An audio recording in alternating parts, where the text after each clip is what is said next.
Hello everyone, कैसे हैं आप सब। एक बार पुनः शिव कोचिंग क्लासेस पर स्वागत है। बच्चों एमपी बोर्ड में देखिए कोड में पेपर आ रहा है। ये कोड आपका 1212 हाफ ईयरली का भैया आज एग्जाम हुआ है। जिन बच्चों के पास मान लीजिए दूसरा पेपर हो तो मेरे व्हाट्सअप नंबर पर भेज देना, आपके लिए मैं सोल्यूशन करके भेज दूंगा। तो भैया ये आज का पेपर है, आप लोग इसे मिला लेना किसके कितने अंक सही हैं। बाकी जो अदर स्टेट के बच्चे हैं या जो प्राइवेट स्कूल में पढ़ाई करते हैं तो ये पेपर में जो भी क्वेश्चन है उसे तैयार जरूर कर लेना। बाकी इसको मैं टेलीग्राम में शेयर कर दिया हूँ। जो बच्चे जुड़े नहीं हैं तो टेलीग्राम शिव कोचिंग क्लासेस के नाम से है, आप लोग टेलीग्राम में सर्च करेंगे शिव कोचिंग क्लासेस, वहां पे ज्वाइन हो जाएंगे। चलिए बच्चों शुरू करें। चलिए फटाफट क्वेश्चन देखेंगे। बहुत सारे क्वेश्चन तो हमने यहाँ पे कराया भी था, जिन बच्चों ने पढ़ा होगा, हो सकता है पुराने वीडियो थे इसलिए आप लोगों ने नहीं पढ़ा होगा। धूत कहो अवधूत कहो किसकी पंक्ति है? तो तुलसीदास की पंक्ति है। चित्त की उत्तेजना वृत्ति में संबंध है। भाई चित्त जो उत्तेजित होता है बच्चों, वहां पे कौन सा गुण होता है? तो वहां पर ओज गुण होता है। चित्त की उत्तेजना वृत्ति से संबंध, चित्त की उत्तेजना, जहां पे उत्तेजना शब्द आ जाएगा बच्चों वहां पे आपका ओज गुण होगा। यदि मान लीजिए कोई शब्द आप पढ़ रहे हो बच्चों, तो यदि प्रसन्नता हो रही तो माधुर गुण होगा।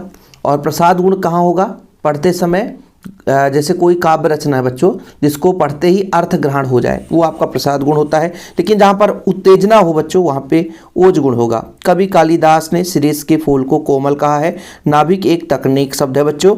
जूझ कहानी के यहाँ पर हिंदी अनुवादक केशव प्रथम वीर है। रेडियो में दृश्य नहीं होता है क्योंकि रेडियो में केवल सुन सकते हैं, ध्वनि होता है, पात्र होते हैं, संवाद होता है, लेकिन उसे देख नहीं सकते।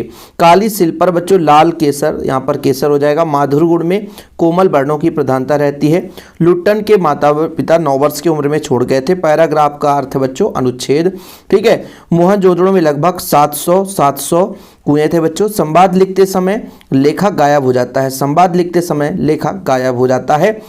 सीधी बात छंदों के चक्कर में फंस गई नहीं, भाषा के चक्कर में फंसी थी बच्चों। दुर्मिल समैया का दूसरा नाम चंद्रकला, बिल्कुल सही है। परचेसिंग पावर का अर्थ है क्रय शक्ति, सही है। शब्दों के सार्थक समूह को वाक्य कहते हैं। ऐसा लिखा होता तो सत्य होता, लेकिन यहाँ पर लिखा है वाक्य नहीं है, इसलिए असत्य हो जाएगा।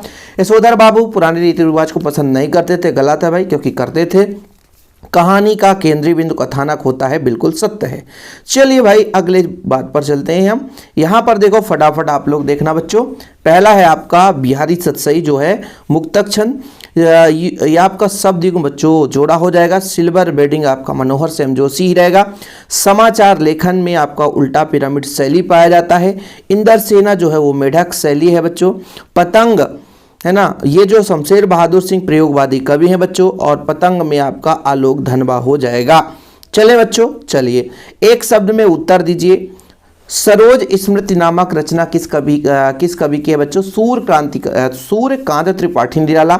जिस काव्य के छंदों पर पूर्वापर संबंध ना हो उसे क्या कहते हैं? उसे मुक्तक काव्य कहते हैं।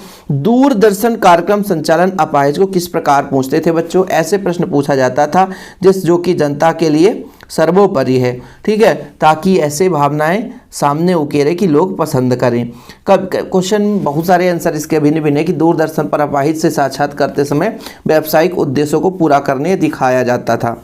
दूरदर्शन पर किसी भी वस्तु के प्रदर्शन, मतलब दूरदर्शन पर एक अपाहिज व्यक्ति को प्रदर्शन की वस्तु मानकर उसे एक पीड़ा को कुरेदा जाता था। लेकिन इसे आप लोग अपनी भाषा में लिख ही सकते हो, है ना।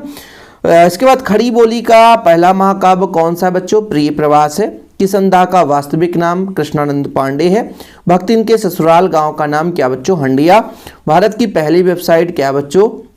इसको आपको बताना है, ठीक है। भारत की पहली वेबसाइट कौन सी है? पता है आपको? rediff.com, ये पहली वेबसाइट है।